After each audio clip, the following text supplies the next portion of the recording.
That is right, guys. Welcome to Rise and Shine Movie News.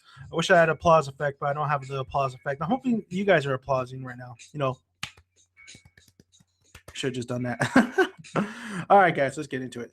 So, as you can see from hopefully my image, my little profile pic, that the Fast and Furious 8 will be coming out next year. And this is the first image provided by Vin Diesel. He's always tweeting shit. You know that? He always is tweeting everything. Like he is a great promoter. I mean, he promoted the shit out of Fast and Furious 7 and also Guardians of the Galaxy.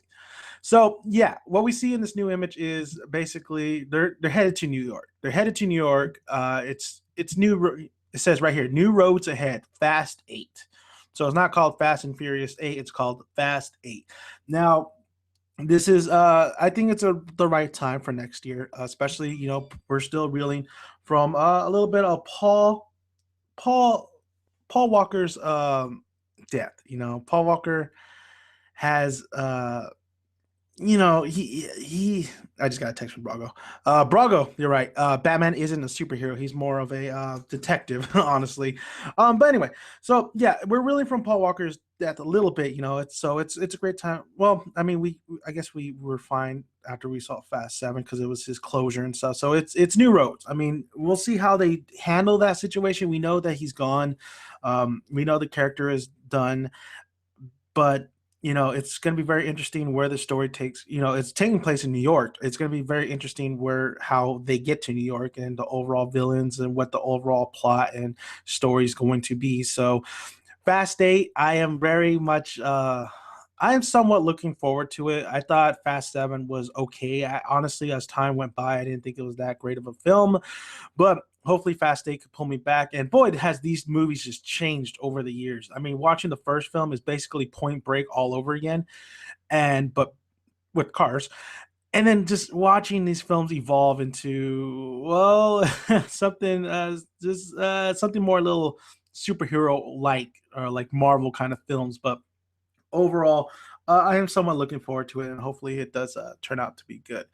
Another bit of news, oh my God, the Tupac biopic they love themselves some Walking Dead cast members. They love themselves some Walking Dead members. And what we got here is basically another we know Michonne. we know Michonne got cast. Now it looks like Maggie's getting cast in the All Eyes on Me biopic.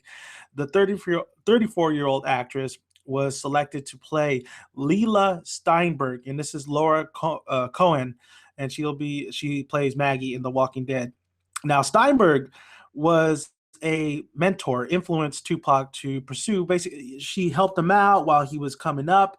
If you see, I believe it's Biggie versus Tupac. I think she does quite a bit of interviews in some documentaries, but the first time I really kind of met her and heard her speak was in that Biggie versus Tupac documentary. And it's kind of funny. He was 17 at the time, and she's just really kind of provided for him, or just watched over him and just helped him out.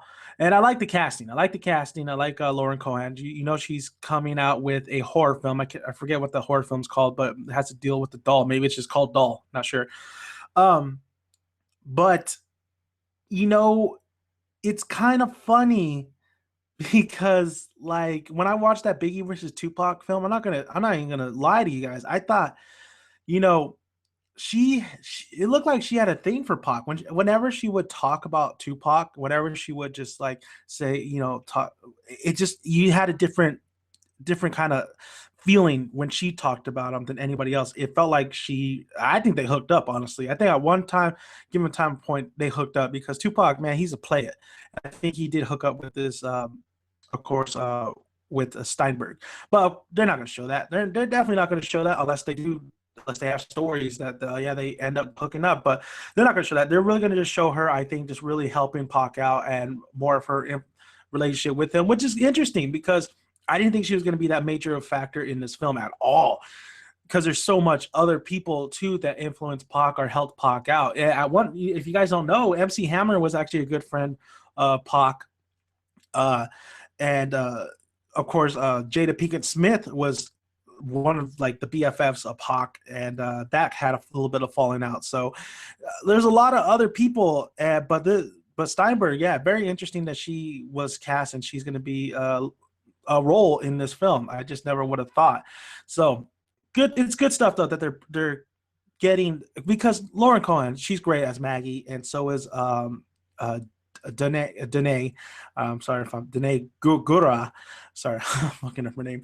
They're both great though. They're both great in The Walking Dead, so it's gonna be very interesting, or not interesting, but I think they're gonna do a good job. I honestly think they're gonna do a pretty good job with their roles. But I just want to know I want the Tupac film. I want the Tupac film to have that same Coogler feel, that same Creed-like feel, but definitely have that same, but have the story elements and that seriousness and funniness to like Compton, Straight Outta Compton. I would like a little bit of mix of Creed and Straight Outta Compton for this film, but we'll see how it goes. I'm still a little reeling from John Singleton leaving the project, but All Eyes on Me is a great title name. Hell, Machiavelli's a great title name. Anything's a great title name. So great, great stuff. Moving on from Tupac, we got George Miller, and he came out and said that he doesn't want to make any more Mad Max films, but they took it out of context. Speaking with EW, George Miller, this is his quote: "All I said was it won't be the film I do next. I like to do something smaller, quick, before I go back to the wasteland." So he is going to go back. He is going to do at least one more film. And listen, George Miller, I want to, nobody else could, I think somebody else could really take over the ranks of Mad Max, but I think we all want Miller back on board and see what he comes up with next. I mean, just absolutely awesome film Mad Max was. It was my #1 in the mid-season, but I think it dropped down to #3 because you had Beast of No Nation, and then even Star Wars wasn't up there in my top 3. I think I like Mad Max a little bit more than Star Wars, but #1 has to be The Revenant. Gotta say, just absolutely, it's great to hear that he is definitely going to be on board for one more film. And of course, he could do another film before he does Mad Max. He earns the right to do that. Hell, if he wanted to do 2 films before Mad Max, no problem. Would that leave too much of a gap? Would people? I don't think so. I think if Mad Max came back like in 3 years prior, 3 years a little bit later, we had 3 years of that cushion, I think it still could pull in a lot of viewers because everybody knows Mad Max Fury Road was awesome. Some people didn't see what the fuss was about, which is fine. I could understand them saying that, and I can understand why people like Fast and Furious a little bit better. But for me, Mad Max was definitely the one to watch. It was fantastic. It was my most anticipated movie, and it delivered. So George Miller back into at least doing one more film for Mad Max. I am so ecstatic, and his context being, they thought he wasn't going to do any more Mad Max. Well, that's not the case, and that's great. So I had 3 stories for you guys. It is the weekend, so I want you guys to enjoy the weekend. Go ahead and check out all my other videos. There is a Spider-Man news as well. Spider-Man being Peter Parker actually idolizing Tony Stark when he was 5 years old and then going to 15. That's a great little story if you want to check that video out. And I just want you guys to have a great weekend. Go check out some films. There's some okay films out there, I guess. I still got to go watch Daddy's Home. Ride Along 2 just came out. I'll check that out. Wasn't a very big fan of the first one.